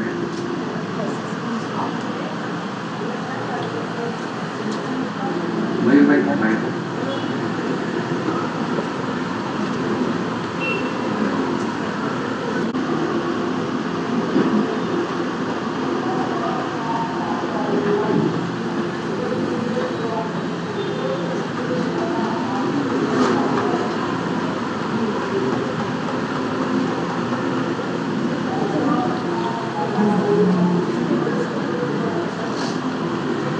આજુબાજુમાં પણ પૂછી શકો છો. કોઈ આ પેલી એન્યુઅલ એક્ઝામ નથી કે ભાઈ કોઈને આજુબાજુ જોવાની મનાઈ નથી. તમે આરામથી કોઈને વર્ડ્સ પૂછી શકો છો કે આનું મિનિંગ તમને ખબર નથી, યુ કેન આસ્ક. અને મેં જે કીધું કે એકદમ એલર્ટ થવાની જરૂર નથી. મેં ખાલી એક જ કહેવાનો છું કે તમને સમજમાં આવ્યું કે નહીં, બસ. No cross check of your memory.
તમને 5 કન્ફેશન કીધેલા એ કોઈ દિવસ એક તો તમારા લેવલ કરતાં 7 વર્ષ એડવાન્સ લેવલની બુક, MA લેવલની હિસ્ટ્રીની બુક આજે તમે પહેલી વખત જોઈ, ફર્સ્ટ ટાઈમ રીડ કર્યું, એ પણ કોઈ પણ જાતના કોચિંગ, ટ્યુશન કે તૈયારી પ્રિપેરેશન વગર તમે શું વાંચ્યું હું તમને નથી પૂછવાનો. ગમ્યું કે ન ગમ્યું, લાઇકિંગ ડિસલાઇકિંગ એપ્ટિટ્યૂડ નથી પૂછવાનો. સિમ્પલ એક જ ક્વેશ્ચન કે તમને જે વાંચ્યું તે સમજમાં આવ્યું કે નહીં. હવે આ તમે કરો એક 3-4 મને એવા શબ્દો આવ્યા, મને પૂછ્યા કે સર આનો શું મિનિંગ થાય, એક્ઝોર્બિટન્ટ કે ઘણું જ વધારે આવું કોઈ લે કે એક્ઝોર્બિટન્ટ રેટ છે. એટલે એઝ એ 10th લેવલ પર તમારી એટલી વોકેબ્યુલરી ન હોય, સ્વાભાવિક છે. પણ એનું સોલ્યુશન કે આપણે કોઈ ન હોય તો આપણે ગૂગલ કે ડિક્શનરીમાં તેનો અર્થ આપણને ખબર પડી જાય અને આપણે વાક્યનો અર્થ બેસાડી શકીએ છીએ. બરોબર? તો મને મારા સવાલનો જવાબ આપો કે તમે જે બે બુક આપવામાં આવી એમાંથી તમને ફૂલ લિબર્ટી હતી કે કોઈ પણ ચેપ્ટર તમે પસંદ કરો અને એનો એક પેરેગ્રાફ તમે વાંચ્યો, રીડ કર્યો. હવે સવાલ એ છે કે તમે જે વાંચ્યું એ તમને સમજમાં આવ્યું કે નહીં. બધાને સમજમાં આવી ગયું. હવે મારા માટે આ પ્રશ્ન એ થઈ ગયો, તમારા કરતાં 7 વર્ષ એડવાન્સ લેવલની બુક છે, કોઈ દિવસ બુક જોઈ નથી, કોઈ દિવસ વાંચી નથી, કોઈ તૈયારી નથી, કોઈ ટ્યુશન નહીં, કોઈ કોચિંગ નહીં, છતાંય કેમ સમજમાં આવી ગયું? બોલો. સહેલું છે એટલે હા પેલા કરેલું છે એટલે. હવે અહીંયા પેરેન્ટ્સને સ્ટુડન્ટને બધાએ ક્લેરિટી એ લેવાની છે કે MA લેવલની બુક આપી એટલે કે આર્ટ્સના કોઈ પણ સબ્જેક્ટ તમે જોશો તો એમાં આ જ લેવલ છે. તો એના હું તમને એકદમ અગેન 100% લોજિકલ એના જવાબ આપું. હવે આપણે લગભગ દરરોજ ભાત ખાઈએ છીએ, બરોબર? માનો કે તારી મધરને ઉપવાસ હોય તો ઉપવાસ એટલે ભાત ખાય? ઉપવાસમાં આપણે અનાજ ન ખવાય. હવે ઘરે કયો શબ્દ વાપરો, ભાત પાકી ગયા, થઈ ગયા, ચડી ગયા. તને બહુ ભૂખ લાગી હોય તો મમ્મી તો ટેસ્ટ નહીં કરી શકે કે ભાઈ ભાત પાકી ગયા કે થઈ ગયા કે ચડી ગયા. તો મને હવે એક્શનથી બતાવો કે ભાત પાકી ગયા હોય તો હવે ચાખ્યા વગર ખબર કેમ પડશે ભાત પાકી ગયા, ચડી ગયા કે થઈ ગયા. એક દાણાને લેશો, આમ પેસ્ટ થઈ જશે તો શું એનું મિનિંગ કે ભાત પાકી ગયા, થઈ ગયા. બરોબર. હવે આ જો એનો એક પરફેક્ટ ટેસ્ટ હોય તો પછી એક એક દાણાને પકડીને આપણે નાખવા પડે તો પહેલાં કે આ બી પાકી ગયો, આને પણ નાખો, આ બી પાકી ગયો. જે કાચું હોય એને સાઈડમાં રાખો કે આ નથી પાક્યો. તો એવું કરીએ છીએ આપણે. તપેલીમાંથી એક દાણા લઈને આમ જોઈએ કે હા પાકી ગયા, સરસ થઈ ગયું. રાખી તપેલી માટે કન્ફર્મ થઈ ગયું કે ભાઈ તપેલીના બધા ભાગ પાકી ગયા. તો એક સિમ્પલ લોજિકલ ટેસ્ટ એનો. હવે મેં તમને મારી લાઇબ્રેરી આઈએસ માટેની છે, આઈએસ લેવલના એટલે કે તમારા લેવલ કરતાં 7 યર એડવાન્સ લેવલની બુક આપી.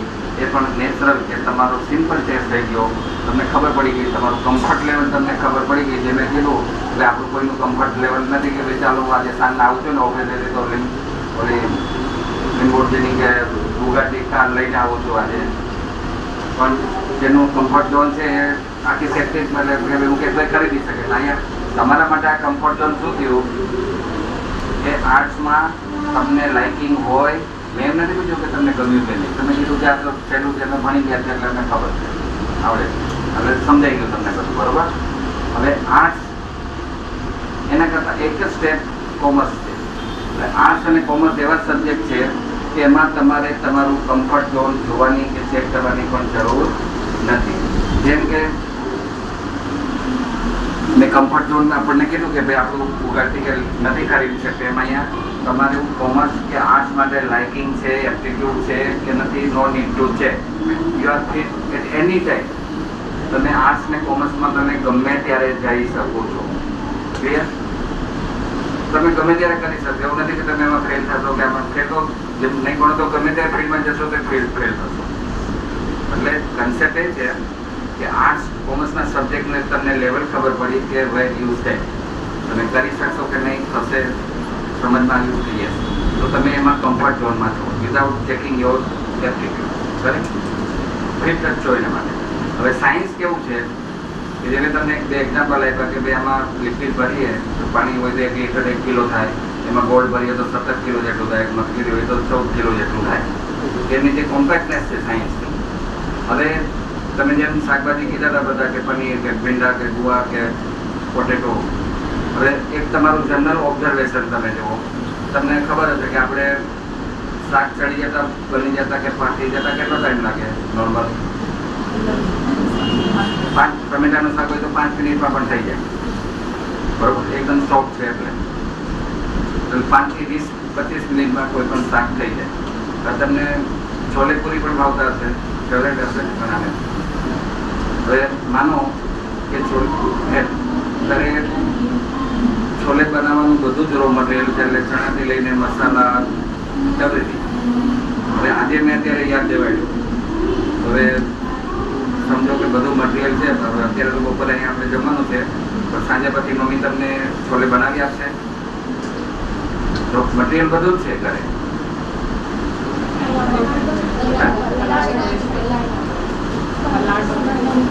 આ લોકો બોલવા દો ને સ્ટુડન્ટ, એનું ઓબ્ઝર્વ કરતા ઓકે પલાળવા પડે. શા માટે? ચણા એટલા બધા હાર્ડ છે કે કોઈ 50+ વાળો જો કાચો ચણો ખાય તો દાંત અને ચણા બે બહાર આવે. ચણા એટલા હાર્ડ છે. હવે એને આજે તમે મમ્મીને નોટિસ આપો એટલે કાલે બપોરે ખાવા મળે છોલે. બરોબર. આખી રાત એને પાણીમાં પલાળવા પડે. સાયન્સનો સિમ્પલ સિદ્ધાંત શું કે ભાઈ બહુ ચણા બહુ કડક છે, 10-12 કલાક પાણીમાં પલાળો એટલે સોફ્ટ થાય. કરેક્ટ? તો ભાત 2 થી 3 સીટીમાં પાકી જાય રાઈસ. છોલે એટલે ચણાને બાફવા હોય, બોઇલ કરવા હોય તો કેટલી સીટી ઉગાડવી પડે? 8 થી 10 લગભગ. સારું હોય તો કદાચ ઓછી હશે, 6, 8, 10 મિનિમમ છે. બરોબર. 3 ગણો વધારે ટાઈમ એને બફાતા લાગે ચણાને. પછી બાફી ત્યારે પણ 30-40% જેટલા તો કડક હશે. બફાઈ ગયા પછી પાછો જ્યારે ગ્રેવી મસાલો કરો ત્યારે પણ પાછા ગરમ થશે, ત્યારે ખાવા જેવા થશે. કરેક્ટ? હવે તમે એનું ખાલી લોજિક જુઓ. એનું લોજિક એ છે કે ભાઈ ચણા બહુ કડક છે એટલે આપણે એને પાણીમાં પલાળીએ છીએ એટલે કે સોફ્ટ થાય ને જલ્દી પાકે. તો એ જ જો એનું રૂલ તો એ જ છે સાયન્સનો. તો પછી ટમેટાને કેમ આખી રાત નથી પલાળતા? ઇન્સ્ટન્ટ જેવું કાઢે એવું તરત તમે ખાઈ શકો. પહેલાથી સોફ્ટ છે ટમેટા, કાચા પણ ખાઈ શકે, નો નીડ, એને કોઈ પ્રોસેસ કરવાની જરૂર નથી. બસ કાચા ચણા જો આપણે ખાઈએ તો ફાયદો કરવાના બદલે ઉતારનું નુકસાન કરે, પેટમાં દુખતું થાય, પેટ દુખે, ઘણા બધા તકલીફ થઈ જાય કાચા ચણા ખાઈ જઈએ તો. એટલે પણ પ્રોસેસથી ખાઈએ તો બહુ તાકાત આપશે. અહીં આપણે એ જ પ્રિન્સિપલ કહીએ કે એનર્જીનો સિમ્બોલ શું છે? સિમ્બોલ ઓફ એનર્જી એ સાયન્સમાં આપણે સિમ્બોલિક કેવું હોય તો હોર્સ, લાયન, ટાઈગર એ એનર્જીના સિમ્બોલ નથી. એઝોન ટુડે પણ એનર્જીનો સિમ્બોલ હોર્સ છે, હોર્સ પાવર. એન્જિન જો આપણે જોવું ત્યાં બાજુમાં જ છે રેલવેનું એન્જિન કે એનું 6 કે 10,000 હોર્સ પાવરનું એન્જિન હોય તો એની સ્ટ્રેન્થ હોર્સ પાવરમાં મપાય છે મશીન. તો હોર્સ એટલે કે ઘોડા વિશે તમે કેટલું જાણો છો? હોર્સ જિંદગીમાં ક્યારેય બેસતો નથી, ખબર છે તમને? Never in life. અને બેસી જાય તો પછી બિચારો ઊભો નથી થઈ શકતો. આખી જિંદગી ઊભો, ઇવન ઊભા જ એને ઊંઘ કરે, સ્લીપ. 40 થી 60 કિલોમીટરની સ્પીડે ઘોડો દોડી શકે ને પણ 8 થી 10 કલાક નોન સ્ટોપ કન્ટિન્યુઅસ. આપણે તો 100 મીટર દોડીએ તો આપણને હાથ ચડી જાય. હવે એ હોર્સનું ફેવરેટ ફૂડ કયું છે? એને પ્રોસેસ કરીને ખાઈએ તો આપણને બહુ તાકાત આપે છે, બરોબર, પણ કાચા ખાઈએ તો ઉલટાનું ફાયદાની જગ્યાએ નુકસાન થાય છે. તો અહીંયા આપણે સિમ્બોલિક એ છે કે ભાઈ એને આપણે પલાળીએ છીએ શા માટે? કે ભાઈ એ પ્રોસેસ કરીને ખાઈએ તો આપણને તાકાત મળે, તો એમ જ ખાઈ જઈએ તો નુકસાન કરે. તો સાયન્સ કેવું છે? ચણા જેવું. તમે જે પ્રોસેસ કર્યા વગર એન્ટ્રી લેશો સાયન્સમાં, ટકાવારી નહીં આવે કે જે પણ ફિલ્ડમાં જશો ને પછી પાછી તકલીફ હોય થવાની બધી એ શું કરીએ, કઈ રીતે કરીએ. એટલે સાયન્સમાં જવું હોય, મહેનત કરવી હોય તો બધા જ રસ્તા ખુલ્લા છે, નો નીડ. 35% આવે તો હું તમને કહીશ કે ભાઈ જો મહેનત કરવા તૈયાર હો તો આગળ વધો, પણ જો મહેનત નહીં કરો, કારણ કે મેં બધામાં લગભગ ગ્રાફ જોયા છે કે ભલે ને 90 કે 95% આવે પણ ડિગ્રી સુધી પહોંચાય પછી 60-70 આવી જાય છે. એટલે ગ્રાફ આમ ઉપર ચડે બદલે ગ્રાફ 10 પછી હંમેશા ડાઉનવર્ડ ગ્રાફ જ છે બધા મેજોરિટી. જો મહેનત નહીં કરો તો પાછી તકલીફ. પણ અહીંયા મેં તમને જે ક્લેરિટી કઈ આપી, આર્ટ્સ અને કોમર્સ કહેવા છે કે તમે એના માટે ગમે ત્યારે ફિટ છો. No need to check your comfort zone કે તમને એના માટે લાઇકિંગ છે કે નથી. તમે ગમે ત્યારે એમાં એન્ટ્રી લઈ શકો છો. પણ સાયન્સમાં જો એન્ટ્રી લેવી હોય તો તમે જો મહેનત નહીં કરો, મહેનત કરશો તમારા માટે બધું શક્ય છે. પણ જો મહેનત નહીં કરો તો સાયન્સ પછી એ ચણા જેવું છે કે એમ જ ખાઈ જશો તો બી તકલીફ અને પ્રોસેસ કરીને ખાશો તો ફાયદો કરશે.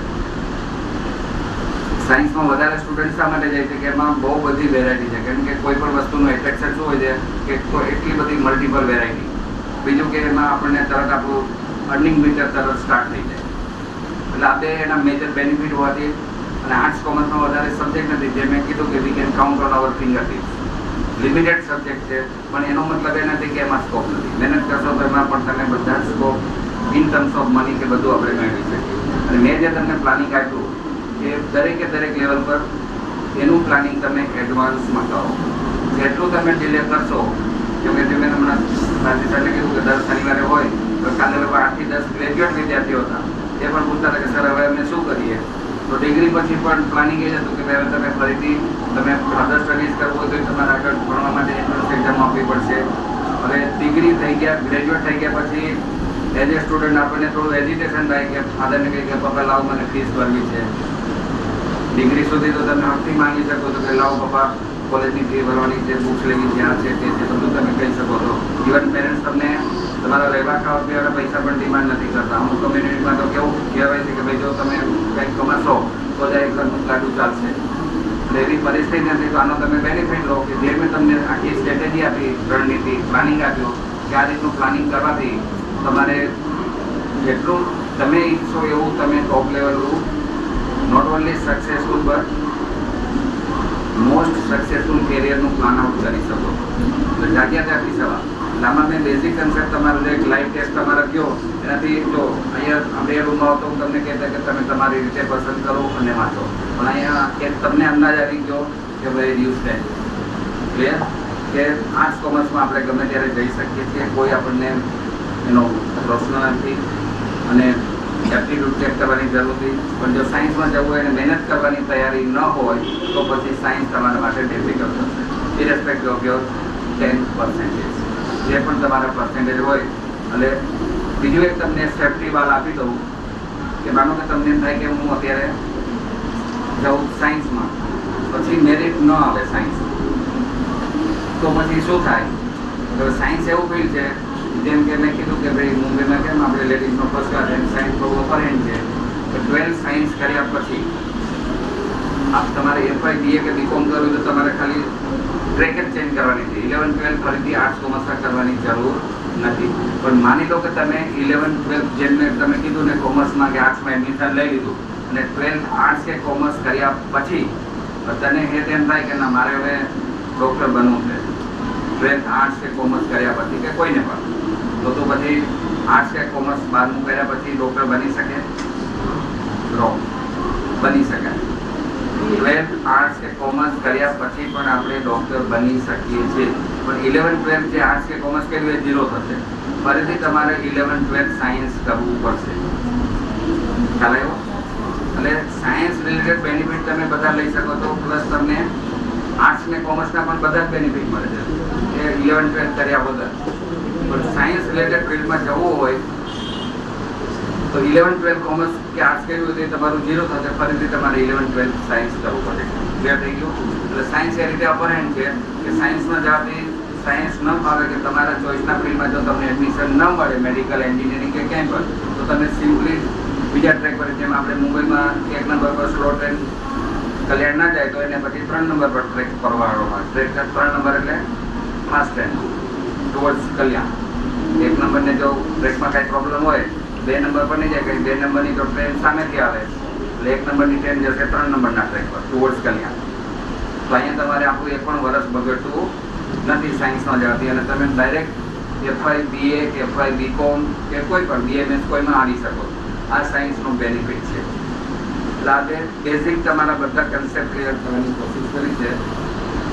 હલો, હવે એઝ એ સ્ટુડન્ટ તમને કે વડીલોને જે કંઈ પણ પ્રશ્ન પૂછવો હોય મને પૂછો.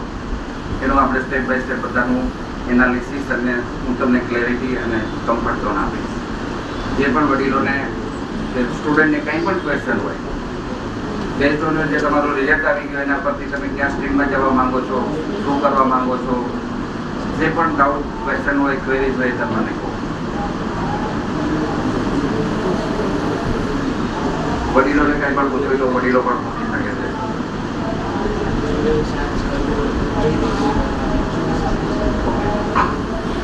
શું નામ તારું? માનવ. હવે માનવનો પ્રશ્ન એ છે કે એક્ચ્યુરિયલ સાયન્સ. હવે હું તમને આજથી 20 વર્ષ પહેલાંનું કહું કે જ્યારે કોમ્પ્યુટરમાં એટલા સોફ્ટવેર એટલા સારા નહોતા, પણ અત્યારે તમે એક્ચ્યુરિયલ સાયન્સ કોના માટે છે કે to find out the risk factor. હવે એનો વધારે બેનિફિટ કોને થાય છે? બધી ઇન્સ્યોરન્સ કંપનીઓને. બરાબર. હવે એમાં જે ફેક્ટર ફાઇન્ડ આઉટ છે, એટલે આપણને બધાને ખબર છે કે જે નાનું બાળક હોય હવે એનું પ્રીમિયમ અને કોઈ 70 યર્સની વ્યક્તિ હોય એનું પ્રીમિયમ એક હશે કે વધારે હશે?